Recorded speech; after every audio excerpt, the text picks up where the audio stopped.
बुध के दिन की महिमा न्यारी, हरती है संकट देती है सुख भारी। व्रत कथा सुने श्रद्धा से जो नर नारी, उनकी जीवन नैया हो उजियारी। आप सभी का बुध देव की पावन व्रत कथा में हार्दिक स्वागत है। ये कथा जीवन में सुख समृद्धि और बुद्धि का संचार करती है। श्रद्धा और विश्वास के साथ कथा का श्रवण करने से बुध देवता का आशीर्वाद भी प्राप्त होता है। तो आइए आज की इस दिव्य कथा का श्रवण आरंभ करें।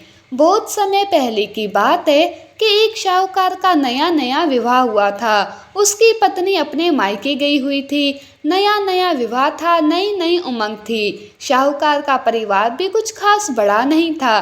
जो वे रिश्तेदार थे उनके घर बहुत दूर थे। अब शाहूकार को अकेलापन खाए जा रहा था। उसे रहा नहीं गया और वह जा पहुंचा अपने ससुराल। ससुराल में उसकी खूब आवभगत हुई। अगले ही दिन शाहूकार ने कह दिया कि विदाई की तैयारी कर लीजिए, हमें निकलना है।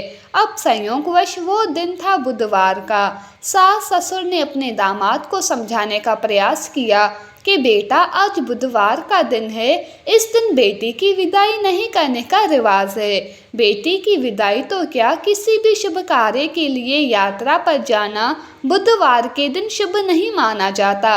लेकिन शाहूकार नहीं माना और कहा, मैं इन सब बातों को नहीं मानता, आप हमें जाने का आशीर्वाद दीजिए। अब अपने दामाद के आगे सास ससुर की भला कहाँ चलने वाली थी। मन मसोस कर तैयारी करनी पड़ी। बेटी की विदाई कर दी गई। आगे चलते चलते रास्ते में शाहूकार की पत्नी को जोर की प्यास लगी। शाहूकार जैसे ही पानी लेने के लिए गया और जब पानी लेकर वापस लौटा तो देखकर हैरान रह गया। उसने देखा कि उसकी ही हम शक्ल कोई व्यक्ति गाड़ी में पत्नी के बगल में बैठा हुआ है। उसकी पत्नी भी एक शक्ल के दो दो व्यक्तियों को सामने देखकर परेशानी में पड़ गई कि उसका पति कौन सा है। जैसे ही शाहूकार ने पत्नी के पास बैठे व्यक्ति से पूछा कि वो कौन है, तो पलटकर उसने जवाब दिया कि भैया, मैं तो उस नगर का शाहूकार हूँ और अपनी पत्नी को लेकर जा रहा हूँ। तुम बताओ, तुम कौन हो और मेरी पत्नी पर तुम अपना अधिकार क्यों जमा रहे हो। ऐसे बहस करते करते दोनों में विवाद पड़ गया। विवाद को देखते हुए राज्य के सिपाही वहां पहुंचे और शाहूकार को पकड़ लिया।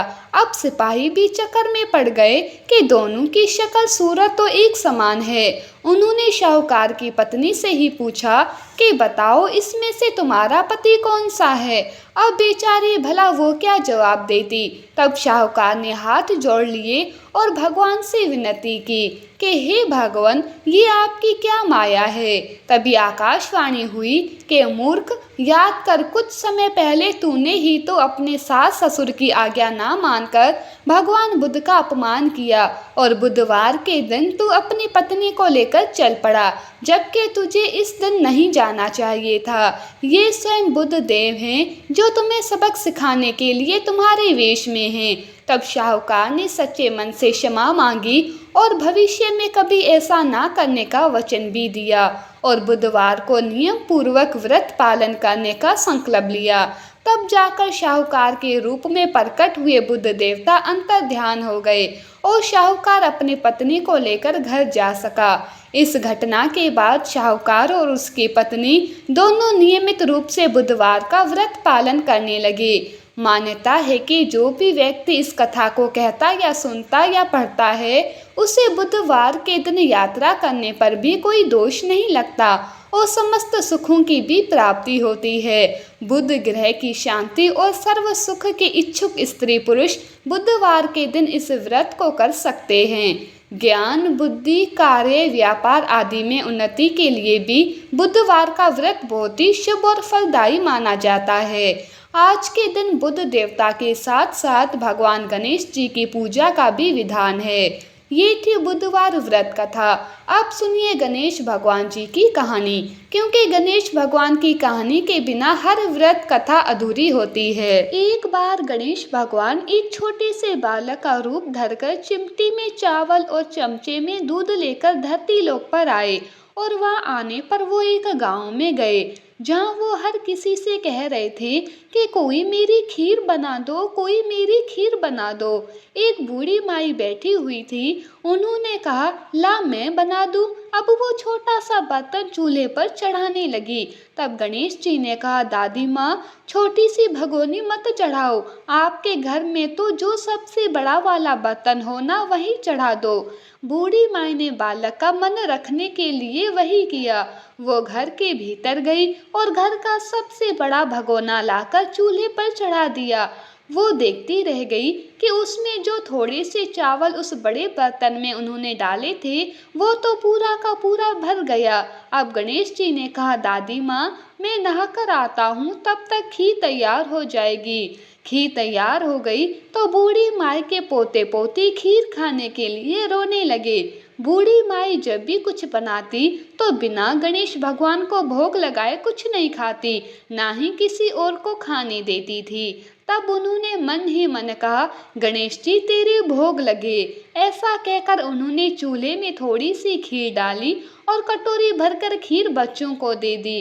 बूढ़ी माई की पड़ोसन ऊपर से देख रही थी, तो बूढ़ी माई ने सोचा, ये तो उस बालक से चुगली कर देगी, तो एक कटोरा भरकर उन्होंने उस पड़ोसन को भी पकड़ा दिया। बूढ़ी माई की बहू ने चुपके से एक कटोरा खीर खाया और कटोरा चक्की के नीचे छुपा दिया। अभी भी गणेश जी नहीं आए थे। बूढ़ी माई को भी भूख लग रही थी, तो उन्होंने भी एक कटोरा खीर का भरकर किवाड़ के पीछे बैठकर एक बार फिर कहा, गणेश जी आपको भोग लगे। ऐसा कहकर भोजन करना शुरू कर दिया और खीर भी खा ली। तब तक गणेश जी आ गए तो बूढ़ी माई ने कहा, अरे गणेशा, खीर खा ले, मैं तो तेरी ही राह देख रही थी। गणेश जी ने कहा, दादी माँ, मैंने तो पहले ही खीर खा ली। बूढ़ी माई ने कहा, खीर खा ली? अरे कब खाई? तू तो यहाँ था भी नहीं। गणेश जी ने कहा, जब तुम्हारे पोते पोती ने खीर खाई तब खाई थी, जब तुम्हारी पड़ोसन ने खाई तब खाई, और जब तुम्हारी बहू ने खाई तब भी मैंने खाई, और तुमने खाई तो मेरा तो पूरा पेट ही भर गया। बूढ़ी माई ने कहा, बेटा, और सारी बातों सच है, पर बहू बेचारे का नाम मत लो, वो तो सुबह से काम में लगी हुई है, फिर भला उसने खीर कब खाई? तब गणेश जी ने कहा, अरे दादी, चक्की के नीचे देखो तो जूठा कटोरा पड़ा है, और तुमने तो मुझे भोग लगाया, लेकिन तुम्हारी बहू तो वैसे ही खा गई। बूढ़ी माई ने कहा, अच्छा बेटा, घर की बातें घर में ही रहने दो, अब बताओ तो जरा, ये बची हुई खीर का मैं क्या करूं? तो गणेश जी ने कहा, नगरी जमा दो पूरी। तो बूढ़ी दादी ने पूरी नगरी जमा दी, फिर भी खीर का बर्तन पूरा भरा ही था। जब ये बात राजा को पता चली तो बूढ़ी दादी को बुलाया और पूछा, क्या रे बुढ़िया, ऐसा बर्तन तेरे घर पर अच्छा लगे या हमारे घर पर सोवे? तो बूढ़ी दादी ने कहा, राजा जी आप ले लो। राजा ने खीर का बर्तन महल में मंगवा लिया, और लाते ही जब उसमें से खीर मांगी तो खीर की जगह पर कीड़े मकोड़े बिच्छू कंचले हो गए और उसमें से दुर्गंध आने लगी। ये देखकर राजा ने बुढ़िया से कहा, अरे बूढ़ी दादी, अपना ये बर्तन वापस ले जाओ, हमने तुम्हारा बर्तन तुम्हें वापस कर दिया।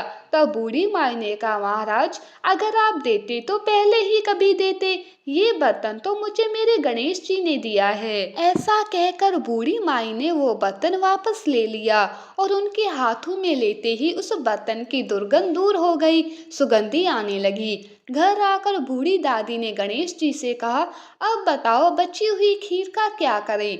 तब गणेश जी ने कहा, करना क्या है बूढ़ी दादी, झोंपड़ी के कोने में गड्ढा खोदकर गाड़ दो, उसी जगह सुबह उठकर वापस खोदोगी तो धन के 2 मटके मिलेंगे।